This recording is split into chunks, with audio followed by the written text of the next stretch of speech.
Yesterday it was a network problem, so we could not complete the relative pronoun. So today we continue the use of relative pronoun. First of all, let's discuss about relative pronoun which. Which का प्रयोग कैसे होता है? Sometimes it refers not only to noun but whole sentence going before it. वैसे तो relative pronoun अपने पहले आए हुए नाउन से संबंध स्थापित करता है, इसको बंद कर दो। लेकिन और relative pronoun what, which, who और that होते हैं, इनके तुरंत पहले किसी नाउन या प्रोनाउन का आना आवश्यक होता है। लेकिन विच अगर सेंटेंस हम ये कहें कि the moment which is last for ever, तो मोमेंट क्या है? नाउन है, और इसके तुरंत बाद क्या मिला? विच, जो कि रिलेटिव प्रोनाउन है। लेकिन कभी कभी विच जो है अपने पहले आए हुए पूरे सेंटेंस से संबंध स्थापित करता है। जैसे एग्जाम्पल के तौर पर हम ये देखें कि you said you saw me there, you said you saw me there, आपने कहा कि आपने मुझे वहाँ देखा, विच वाज ए लाई, जो कि झूठ था। तो अब यहाँ पर हम ये देखते हैं कि विच क्या है? रिलेटिव प्रोनाउन, लेकिन इसके तुरंत पहले कोई नाउन नहीं आ रहा है, बल्कि ये क्या पूरा सेंटेंस आ रहा है कि you said you saw me there. Sentence अपने आप में कंप्लीट है। तो विच किसको रेफ़र कर रहा है? अपने पहले आए हुए सेंटेंस को। ठीक यही चीज़ हम दूसरे एग्जाम्पल में देखते हैं। The man was said to be a thief, कहा जाता था कि आदमी चोर है, विच वॉज नॉट ट्रू, जो कि बिल्कुल सही नहीं था। तो ये विच ये किसको रेफ़र कर रहा है? अपने पहले आए हुए होल सेंटेंस को। तो ये बात स्पष्ट हो गई कि which sometimes refers not only to a noun but a sentence going before it. Which केवल अपने पहले आए हुए नाउन से ही संबंध स्थापित नहीं करता है, बल्कि कभी कभी पूरे सेंटेंस से संबंध स्थापित करता है। अब हु और विच का यूज़ देखा जाए तो हु और विच दो ऐसे रिलेटिव प्रोनाउन हैं जिनका इस्तेमाल हम दो तरह से कर सकते हैं। डिफाइनिंग, इसको हम रेस्ट्रिक्टिव भी कह सकते हैं, रेस्ट्रिक्टिव यूज़ या डिफाइनिंग यूज़, और दूसरा होता है नॉन डिफाइनिंग और कंटिन्यूएटिव यूज़। तो दोनों को कैसे हम पहचानेंगे कि कौन सा डिफाइनिंग है और कौन सा नॉन डिफाइनिंग है?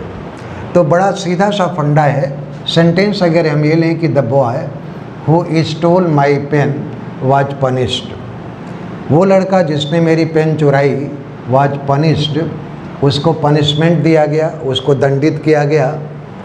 और the book which you placed on the table was torn one, जो किताब आपने टेबल पर रखी वो फटी हुई थी। इसमें बॉय नाउन है और इसके तुरंत पहले क्या हु आ रहा है। इसमें बुक नाउन है और इसके तुरंत बाद क्या विच आ रहा है। यानी कि ये रिलेटिव प्रोनाउन तो हैं और तुरंत अपने पहले आए हुए नाउन के बारे में संबंध स्थापित कर रहे हैं। तो जब कोई भी यानी हु और विच अपने तुरंत पहले आए हुए नाउन से संबंध स्थापित करें तो रिलेटिव यानी उनका यूज़ होगा रेस्ट्रिक्टिव। अब नॉन डिफाइनिंग में आई कॉल्ड द बॉय, बड़े ध्यान से देखिएगा, I called the boy who came at once. Sentence हम ये भी कह सकते हैं आई कॉल्ड द बॉय के तुरंत बाद कामा लगा है। ये भी कहा जा सकता है हु को हटा करके and he came at once. दूसरा है I gave him ₹10 which was all I had, मैंने उसको 10 रुपये दिया और कुल मेरे पास 10 ही रुपये थे। तो आपने देखा कि आई गेव हिम ₹10 के बाद कामा लगा और आई कॉल्ड द बॉय के तुरंत बाद कामा लगा। फिर इसके बाद रिलेटिव प्रोनाउन हु और विच का प्रयोग किया गया। तो जब इस तरह का प्रयोग हो तो आप समझ जाइएगा कि ये नॉन डिफाइनिंग या कंटिन्यूएटिव यूज़ है। और नॉन डिफाइनिंग या कंटिन्यूएटिव यूज़ में ये समझिएगा कि हु और विच कुछ अतिरिक्त सूचना देते हैं अपने एंटीसीडेंट यानी अपने पहले आए हुए नाउन या प्रोनाउन के बारे में। यहाँ पर एक नोट ध्यान रखिएगा कि नॉन डिफाइनिंग क्लास को सदैव मेन क्लास से कामा के द्वारा अलग किया जाता है। अगर ऐसा नहीं होता है तो वो डिफाइनिंग बन जाता है और साथ ही में अर्थ भी बदल जाता है। ये विशेष तौर पर ध्यान रखिएगा। मैं फिर से बता दूं कि जब कभी भी आई कॉल्ड द बॉय, मैंने लड़के को बुलाया, इसके बाद कामा लग गया। हु केम एट वंस, जो कि तुरंत आया, सेंटेंस इस तरह से भी रिकास्ट कर सकते हैं and he came at once, and he came at once.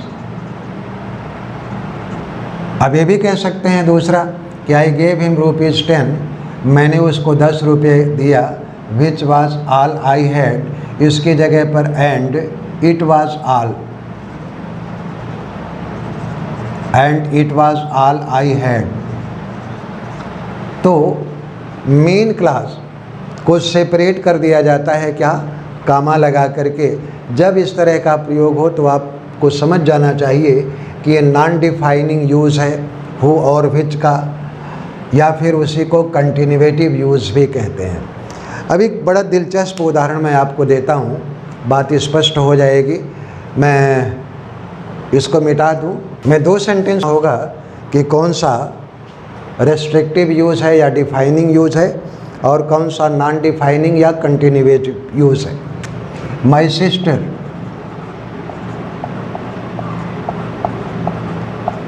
Who is a nurse, my sister who is a nurse went to the Gulf countries, या यूं ही कह दें गल्फ़। गल्फ़ का मतलब gulf countries.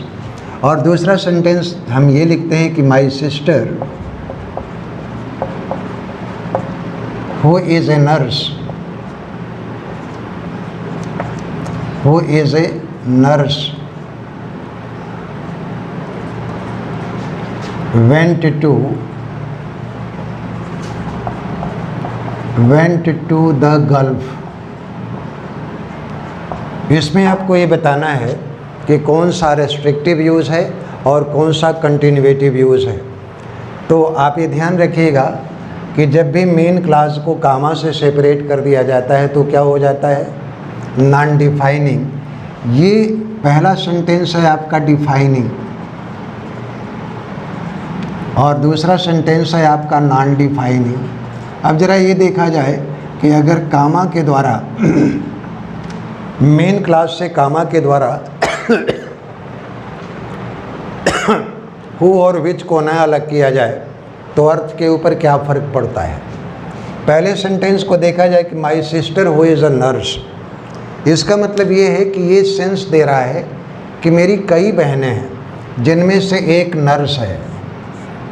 It implies that I have many sister and among them there one is nurse, कि ढेर सारी sister हैं जिसमें से एक नर्स है जो गल्फ़ कंट्री चली गई।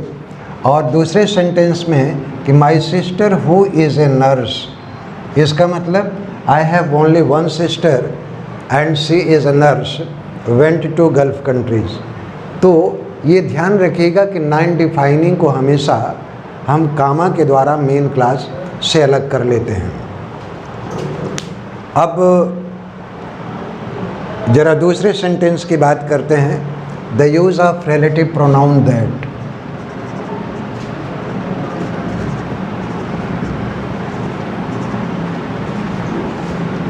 The use of relative pronoun that, that का प्रयोग हम कहाँ करते हैं। That is preferred,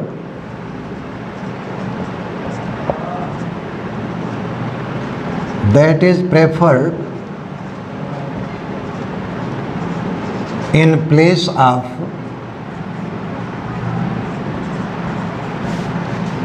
who or which, who और which की जगह पर हम प्रेफरेंस किसको देते हैं? दैट को। लेकिन किस कंडीशन में दैट को प्रेफरेंस देते हैं? पहली बात, after superlative degree of adjective, after superlative degree of adjective.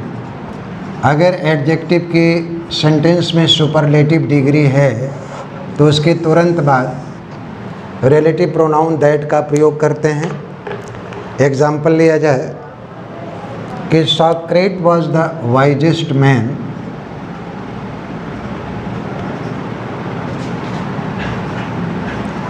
Socrates was the wisest man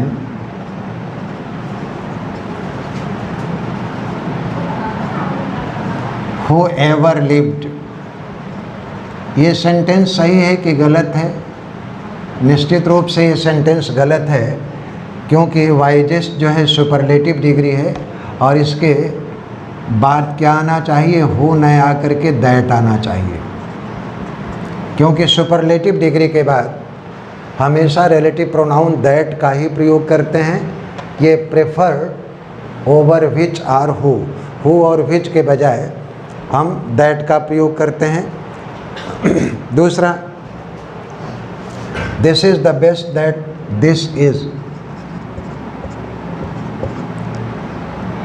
this is the best which I can do, which I can do. Sentence गलत है, क्योंकि विच की जगह पर प्रेफरेंस किसको दिया जाना चाहिए? दैट को। इसलिए दैट को दिया जाना चाहिए क्योंकि ये सुपरलेटिव डिग्री है। तो ये बात स्पष्ट हो गई कि that is preferred after superlative degree of adjective. Note कर लिया हूँ तो फिर आगे बढ़ते हैं। नेक्स्ट है that is used after the word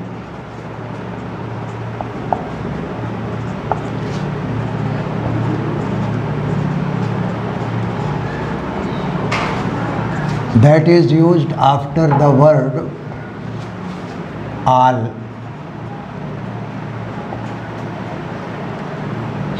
some, same, all, same, any, none, all, same, any, none, nothing,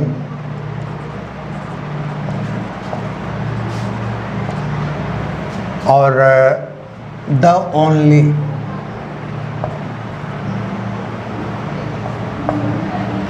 अगर ये शब्द आते हैं तो इसके बाद में हमेशा रिलेटिव प्रोनाउन दैट का ही प्रयोग करते हैं। Example, all is not gold, all is not gold,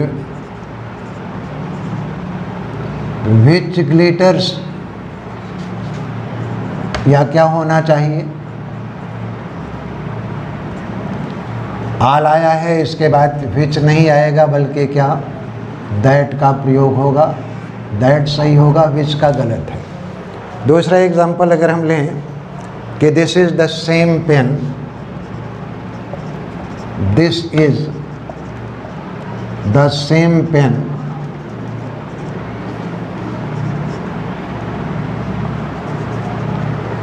this is the same pen that I was looking for।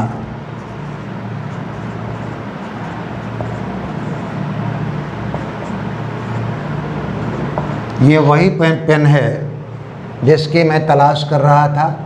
तो सेम के बाद जब भी आएगा वो रिलेटिव प्रोनाउन दैट आएगा। नेक्स्ट है this is for nothing,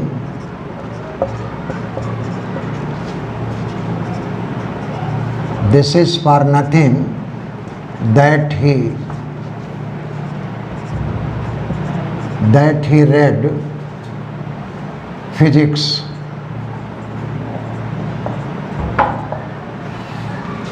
nothing के बाद क्या मिला आपको? Relative pronoun that. तो ये बात तय हो गई कि ये जो शब्द हैं इसके बाद हमेशा रिलेटिव प्रोनाउन दैट का ही प्रयोग होता है, बाकी और किसी प्रोनाउन का प्रयोग नहीं करते हैं। अब the use of relative pronoun मिटा दे रहे हैं। डियर फ्रेंड्स, अब जो है रिलेटिव प्रोनाउन व्हाट का प्रयोग देखा जाए।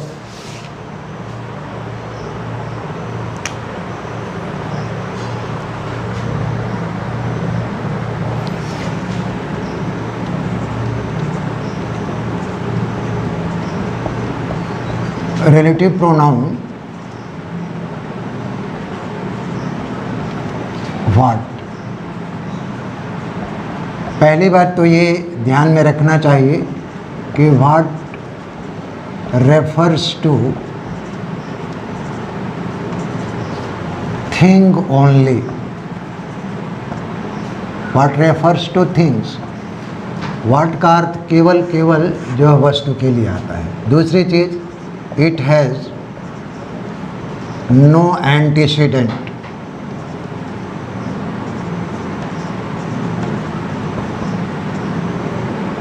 यानी व्हाट के पहले कोई नाउन या प्रोनाउन नहीं होता है। दूसरी चीज़ ये है कि इट हैज़ नो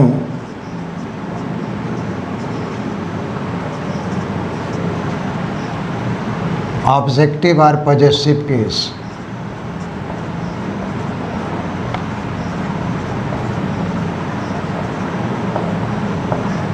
व्हाट का कोई ऑब्जेक्टिव और पॉजेसिव केस नहीं होता है। और व्हाट का मतलब होता है, व्हाट मीन्स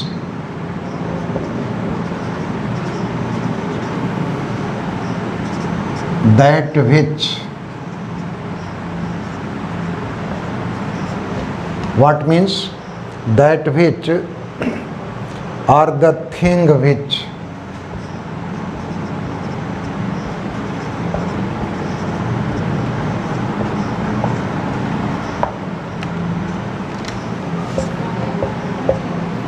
एग्जाम्पल देखा जाए कि what can not be cured,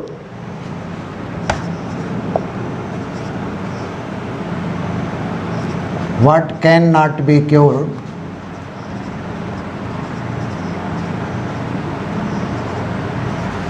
must be endured, जिसका कोई इलाज ना हो उसको केवल सहन करना ही बेहतर होता है। व्हाट का कोई एंटीसीडेंट नहीं है, यानी इसके पहले कोई नाउन या प्रोनाउन नहीं है।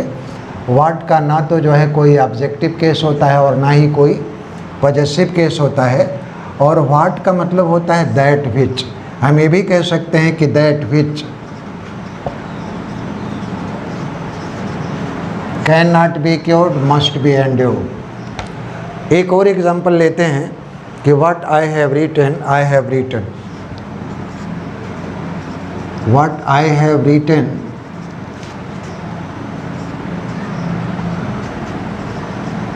Have written.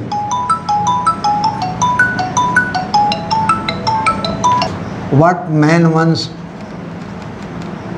What is one mains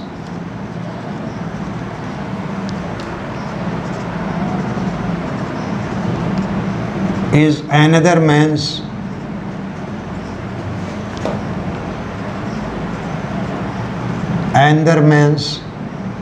poison. What is one man's meat, जो एक व्यक्ति का भोजन है वही चीज़ दूसरे व्यक्ति के लिए जो है जहर भी साबित हो सकती है। तो स्पष्ट ये हो गया कि व्हाट का यूज़, पहली बात तो व्हाट के पहले कोई नाउन या प्रोनाउन नहीं आता है, इसका कोई ऑब्जेक्टिव और पॉजेसिव केस नहीं होता है।